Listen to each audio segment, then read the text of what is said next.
You've worked with a lot of different quarterbacks, a lot of different quarterback skill sets.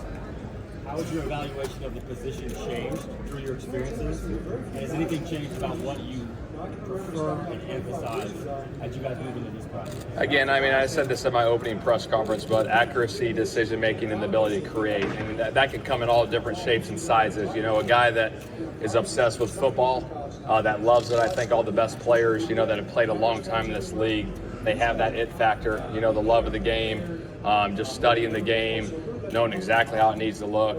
But I think that's a big part of it. How do you find that it factor in this process? It's got to be difficult. It is, and I think you got to do a really good job of managing it and studying it and giving them stuff to study, making them look at, different materials, vetting the heck out of these guys. Finding out as much information as you possibly can. And I think the Combine's a great opportunity to get, eyes on them, see them in person, get to know them as much as you can. And then obviously the pro days, the top 30 visits, doing everything you can to get as much information. Chris, just in general, what are your thoughts on this quarterback class? What kind of stands out and makes it different than maybe other years? I don't know if it's any different than any other year. I think there's good players. Beauty's in the eye of the beholder. I think everybody's going to see each guy see the strengths and weaknesses of what they see and how they fit their team. But it's a good group. Chris, what are the quarterback qualities that you value the most, or what do you kind of look for? What are kind of the first couple things? One that wins. Look, you want a guy that's got a fast mind who's accurate. Like, we get caught up in arm strength, but guys that is accurate, and then who makes plays when the game's on the line. And I know I'm going to get this question, but I think we're seeing today, they come in all different shapes and sizes. You look around the league, and I think you can track this back to 7-on-7 back in high schools 20, 25 years ago when they started, that more kids that, you're getting a lot more athletes playing the position.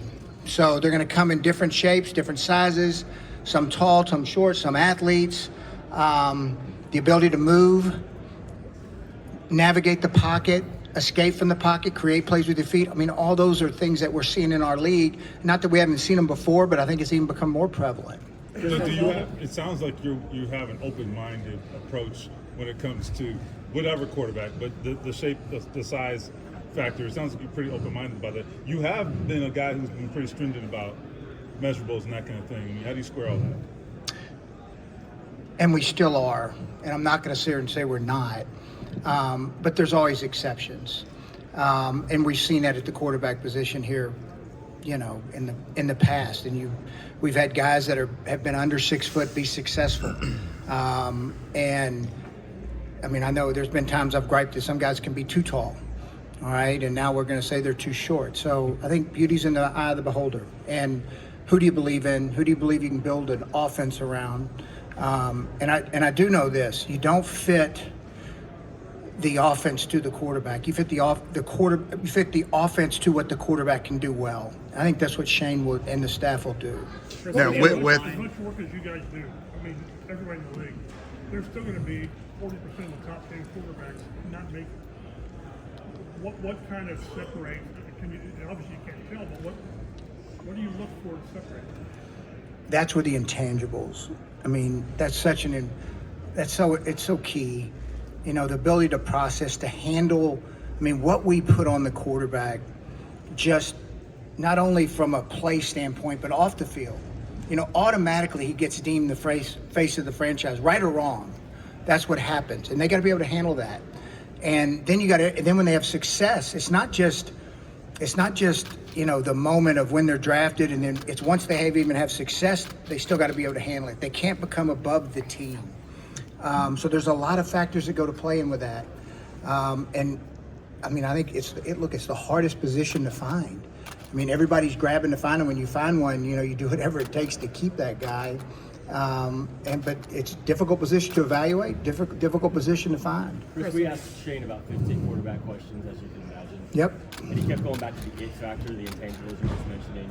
It's different going from the draft, and you guys have done free agency and trades in the last couple of years.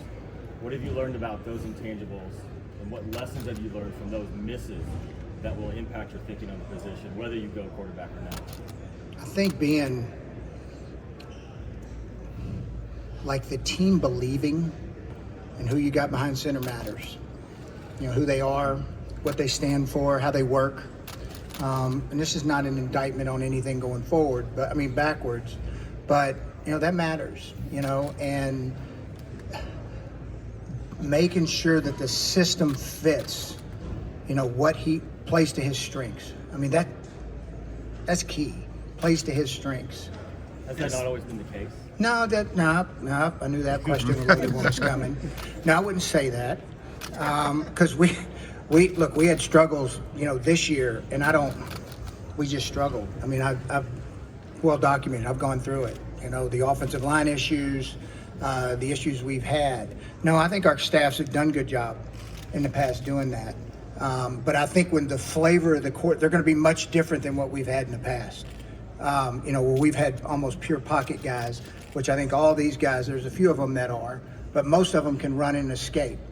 So that changes the dynamic some. Chris, you bring up